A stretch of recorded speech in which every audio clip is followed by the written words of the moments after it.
में जून 2023 में ऑपोजिशन की तमाम पार्टियां एक साथ आईं और उसके बाद अपनी पहली मुलाकात, पहली मीटिंग जो उन्होंने की थी वो पटना में की थी। 2024 में बीजेपी को हराना है, ऐसा गोल लेकर ये तमाम पार्टियां साथ में आई थी और उस वक्त इन सारी पार्टियों को एक साथ लाने वाले थे नीतीश कुमार, जिनको कि एक आर्किटेक्ट कहा जाता था आईएनडीआई ब्लॉक का।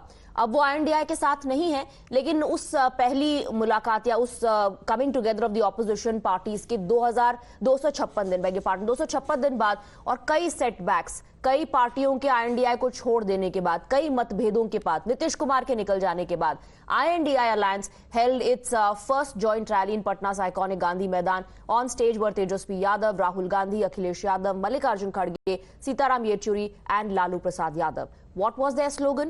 It was BJP हटाओ, देश बचाओ. What did they talk about? The usual मोहब्बत की दुकान narrative. But are political slogans enough to defeat Narendra Modi-led NDA? Will personal attacks help INDI in the general elections of 2024? That remains to be seen. सब लोगों को ये कहना है, एक तरफ इन लोगों का गठबंधन जो है, एक तरफ फिरका प्रस्त है और उसके साथ मौका प्रस्त है लोग हैं। एक तरफ फिरका प्रस्त, एक तरफ जो है मौका प्रस्त लोग हैं। आज देश में विचारधारा की लड़ाई है। एक तरफ नफरत, हिंसा, अहंकार और दूसरी तरफ मोहब्बत, भाईचारा और एक दूसरे की इज्जत। एक लाइन में समझा जा सकता है, नफरत के बाजार में मोहब्बत की दुकान खोलते हैं हम।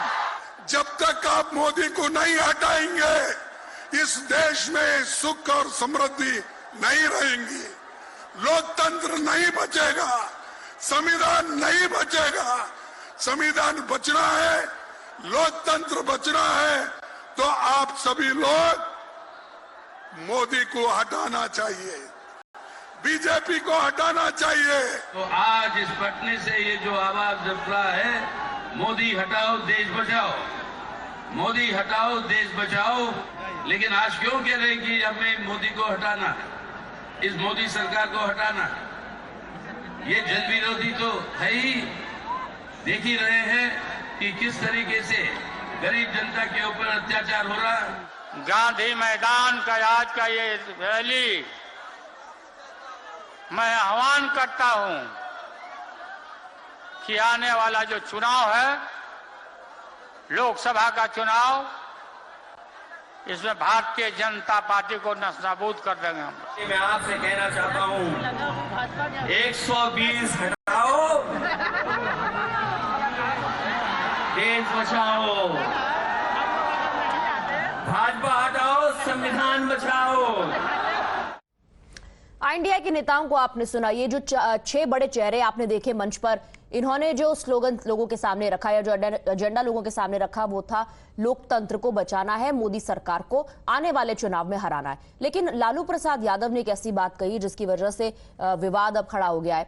Lalu Prasad Yadav addressed the mega rally in Patna and he chose to rake up the Prime Minister's mother, the death of Prime Minister's mother, and questioned his Hindu credentials. You'll have to listen it to believe it. तुम्हारे पास परिवार नहीं है,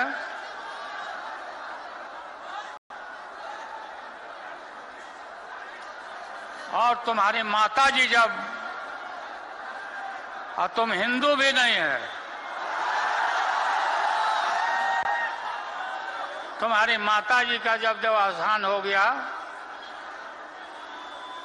तो हर हिंदू अपने मां के शोक में केस दाढ़ी बनवाता, दाढ़ी छिलवाता। क्यों नहीं छिलवाया बताओ, क्यों नहीं छिलवाया?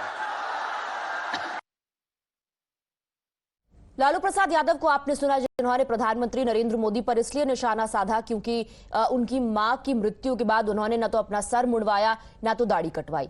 The Prime Minister did not shave his head or his beard after his mother's demise. That was the reason why Lalu Prasad Yadav has questioned the Prime Minister's Hindu credentials. Naturally, the comment has not gone down well with the Bharatiya Janata Party. The BJP has hit back sharply at the former Chief Minister of Bihar, Lalu Prasad Yadav, for taking this jibe, this personal comment on Prime Minister Narendra Modi. और BJP का कहना है कि लालू प्रसाद यादव से प्रधानमंत्री को हिंदू होने का सर्टिफिकेट नहीं चाहिए। भारतीय जनता पार्टी ने हिंदुओं के मुद्दे पर आरजेडी पर निशाना साधा। सुनिए। ये कभी सनातन के सम्मान नहीं किए, न सनातन के संतानों का, न सनातन के धर्म गुरुओं का, न सनातन के धर्म ग्रंथों का। इनके इशारे पर इनके दल के लोग क्या क्या बोलते रहे। जिस सनातन के सम्मान को देश ही नहीं विश्व में गौरवान्वित किए देश के प्रधानमंत्री नरेंद्र मोदी जी, उनके बारे में श्रीमान लालू प्रसाद यादव जैसे लोग जो राजनीतिक जोकर के रूप में काम करते हैं, बिहार को मजाक बना दिए, बिहार को गाली बना दिए। और ये व्यक्ति देश के प्रधानमंत्री को तुम ताम कर रहा है। ये पॉलिटिकल भाषा हो सकता है क्या? ये व्यक्ति देश के प्रधानमंत्री जो सनातन का गौरव है, अपने देश में नहीं दूसरे देश में, अरब कंट्री में भी सनातन को गौरव बढ़ाए, उसके बारे में ये सर्टिफिकेट देंगे। लालू यादव हों या इंडी गठबंधन के और लोग हों, ये मुस्लिम तुष्टीकरण करने वाले लोग ये हिंदुत्व को सिखाएंगे हिंदुत्व क्या होता है, तब मैं कह सकता हूँ ये मुस्लिम तुष्टीकरण के करने वाले लोग जो है ये मुस्लिम तुष्टीकरण करते रहेंगे। और इनकी बौखलाहट ये कितना भी गठबंधन किस प्रकार का करें, लेकिन जिस तरह से लगातार भारतीय जनता पार्टी का कुनबा बढ़ता जा रहा है, एनडीए कुनबा बढ़ता जा रहा है, उससे ये परेशान है। और मुझे लगता है कि आने वाले समय में जैसे जैसे इलेक्शन और नजदीक आएगा वैसे वैसे और ये परेशान हो। जून 2023 में ऑपोजिशन की तमाम पार्टियां एक साथ आईं और उसके बाद अपनी पहली मुलाकात, पहली मीटिंग जो उन्होंने की थी वो पटना में की थी। 2024 में बीजेपी को हराना है, ऐसा गोल लेकर ये तमाम पार्टियां साथ में आई थी। और उस वक्त इन सारी पार्टियों को एक साथ लाने वाले थे नीतीश कुमार, जिनको कि एक आर्किटेक्ट कहा जाता था INDI ब्लॉक का। अब वो INDI के साथ नहीं है, लेकिन उस पहली मुलाकात या उस coming together of the opposition parties के 256 दिन 256 दिन बाद और कई सेटबैक्स, कई पार्टियों के INDI को छोड़ देने के बाद, कई मतभेदों के बाद, नीतीश कुमार के निकल जाने के बाद, INDI Alliance held its first joint rally in Patna's iconic Gandhi Maidan. On stage were Tejasvi Yadav, Rahul Gandhi, Akhilesh Yadav, Mallikarjun Kharge, Sitaram Yechuri and Lalu Prasad Yadav. What was their slogan? It was BJP Hatao, Desh Bachao. What did they talk about? The usual Mohabbat ki dukaan narrative.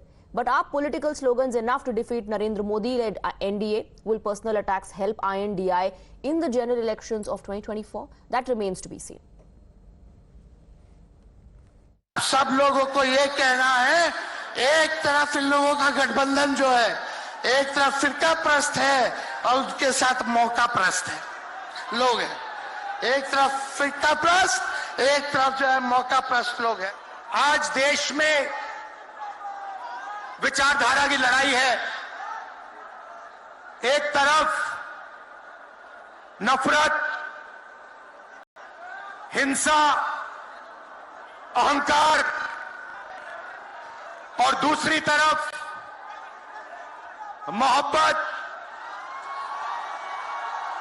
भाईचारा